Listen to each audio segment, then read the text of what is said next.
I'm trying to remember, but I watched something. I don't remember who it was from. I wish I did to give them credit, but there's something about the yield curve maybe not mattering as much Yep. anymore. Was it Ken Fisher? Yeah, Ken Fisher. There's tons Uh, of it's central bankers say the same thing. And of course they say that because first of all, the reason they say it is because, hey, didn't the Fed buy a bunch of bonds? So if the Fed's buying a bunch of bonds, aren't low rates just a reflection of the Fed buying bonds? Therefore, we can't pay attention to bonds because the Fed bought a bunch of bonds or the ECB, right? They've spoiled the signal, essentially what these people are saying, which conveniently happens to be a signal that tells everybody the Fed's useless. So of course they're going to say they that spoiled the signal. But hmm, here's the thing: if the Fed bought a bunch of bonds, it should be easy for us to tell how much of an effect that had on bond yields. And you don't want to trust my verdict and my judgment on it. Fine. As I say with all of these things, you never have to take my word for it. There's always an official source that tells you exactly what I'm telling you. So you look at any number of the academic studies on quantitative easing or quantitative tightening, what you find is that even central bank sponsored authors can find no very real effect. hmm. Central bank bond buying does not impact bond yields by all that much, if at all. And even all you really need to do is hold up a chart. Look at a chart of US Treasury yields versus when the Fed is buying bonds, and you'll see zero correlation at best. And most times there's an inverse correlation. For example, in 2019, the Fed was doing quantitative tightening, and in the first part of 2018, that kind of made sense.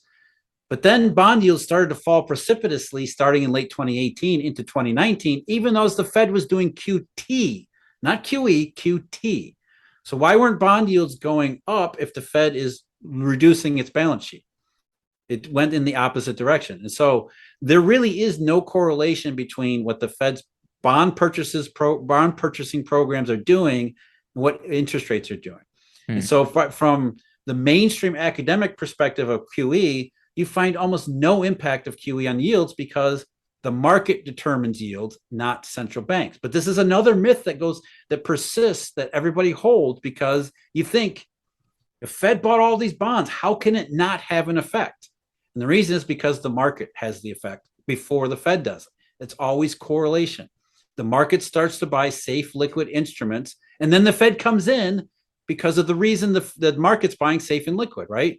If we have a deflationary tight money situation that leads the market into buying safe and liquid investments, that also provokes the Fed to doing what the Fed does. We have a deflationary situation. What does the Fed do? It always does QE because that's the only thing the Fed can do. So the market starts buying bonds because deflationary situation. The Fed starts buying bonds because deflationary situation. Yet everybody believes that bond yields go down because the Fed is buying bonds. It really is that ridiculous.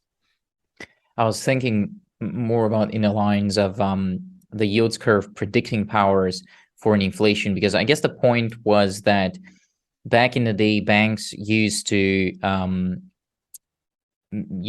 get money based on one side of the yield curve, and they had to pay for money based on the other end of the yield curve, if that makes Yeah, sense. maturity Meaning, transformation. yeah, exactly. So I think so. What it came down to is that on basically, if the yield curve inverts, that means that it's too expensive for banks to take on deposits and make out new loans. But we don't have the reserve requirements anymore, so that's why maybe the yield curve doesn't matter as much. Yeah, and that's also an archaic view of the banking system. I mean, that's not really relevant to the 21st century. It isn't relevant to the second half of the 20th century, which is what Volcker found out at the end of the 1970s. That's not how banking works. I mean, we're in a system where we're talking about basis swaps and derivative swaps, not deposits, Hmm. something like that. So the But so it funding doesn't have the costs that you predicting think in power. maturity transformation, that's not how banking actually works. And so you're applying a 1930s view of 2020s and saying that the yield curve, we can ignore the yield curve signal because this is what some textbook said about 50, 70, 80, 90 years ago. It does it again it all these mainstream explanations begin from at best an outdated worldview, and they don't encompass what actually happens. They don't tell us what actually happens in terms of the details of the monetary and financial system, which is why they always end up trying to say something like, The yield curve, we can just ignore it. The inversion, we can just ignore it because it's telling people, it's telling something that is the opposite of what I'm trying to tell people, right? It's really convenient how that always happens. Mm-hmm. I'm thinking about how to wrap this sort of up because I know you got to go in 5 or 6 minutes.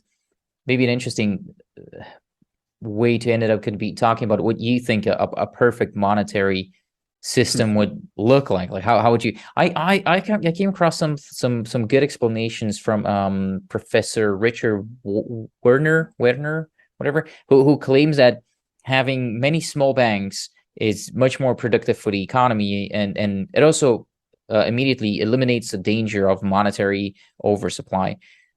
So is that something along the lines of what you would say a perfect monetary system looks like, or how do you see it?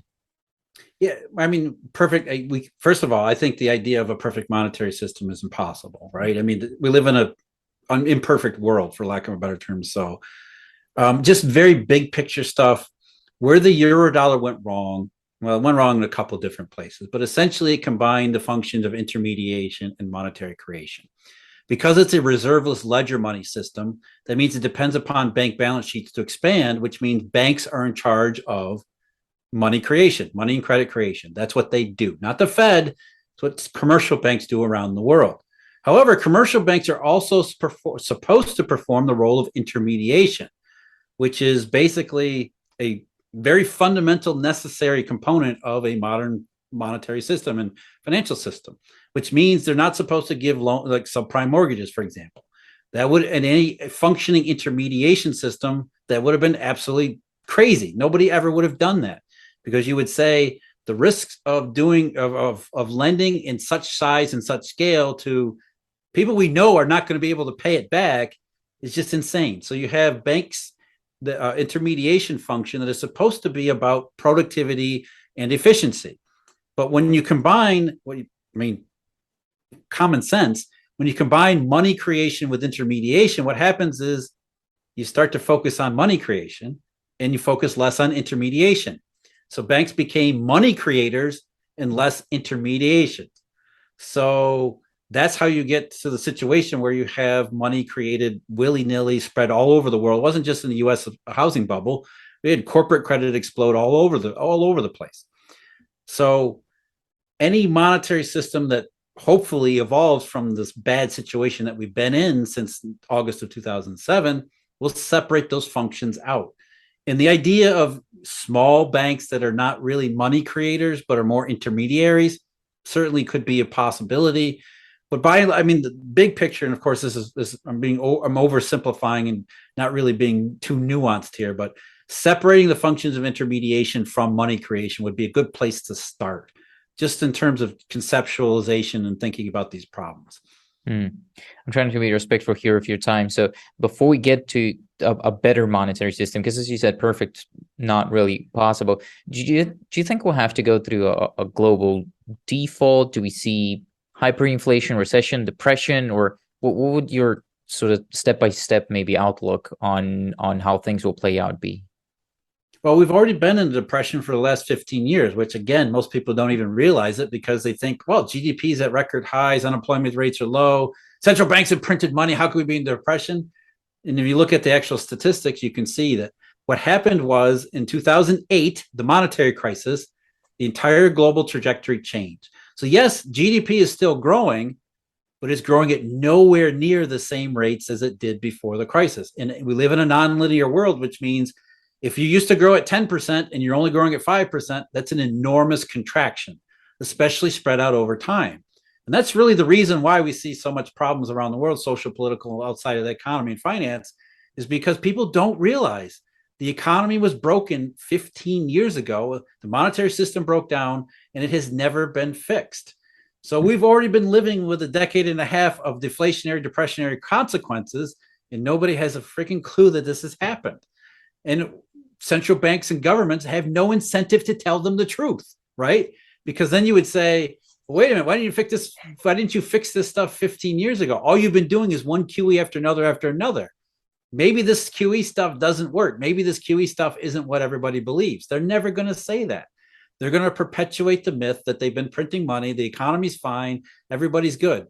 But all you got to do is get out a GDP chart and track trends. And you will see that the trend of economic growth in the United States, Europe, emerging markets, Russia, everywhere around the world changed in 2008, and it has never been the same since. QE doesn't work. There wasn't any money printing. And so the consequences, Antonio, are huge because we've already 15 years into a depression that nobody knows, which is why my friend and former colleague, Emil Kalinowski, calls it the silent depression. It has happened and nobody knows it because everybody thinks that we have too much money, the economies are doing well, and all these other myths and legends that nobody bothers to check any of these assumptions. And so the question becomes, how do we go from what we have now, which is way too far into a depression, to something that can actually solve it? And it doesn't necessarily have to be an enormous crash. It could be something positive. The Eurodollar system itself arose in the 1950s. Nobody knew it happened to solve a very big and intractable problem, Triffin's paradox. The Eurodollar system had solved that problem before anybody even realized it was much of a problem. So how do we get out of this rut and into a paradigm of actual growth and recovery? I think we just need to solve the monetary answer, the monetary problems that actually exist, which is it's a complicated issue and a complicated topic. But there are definite ways to do it. But step one has to be realizing what actually has happened over the last 70 years. And that's an enormous thing. It's an enormous task to get people to even think. Everything that I thought about money and central banking and credit and QE and bank reserves and everything else, that stuff is all wrong. When you present it to most people, it's just too much of an intellectual leap to make, which is why I always say, look at the data, see for yourself. Don't take my word for it. There's tons of studies on QE.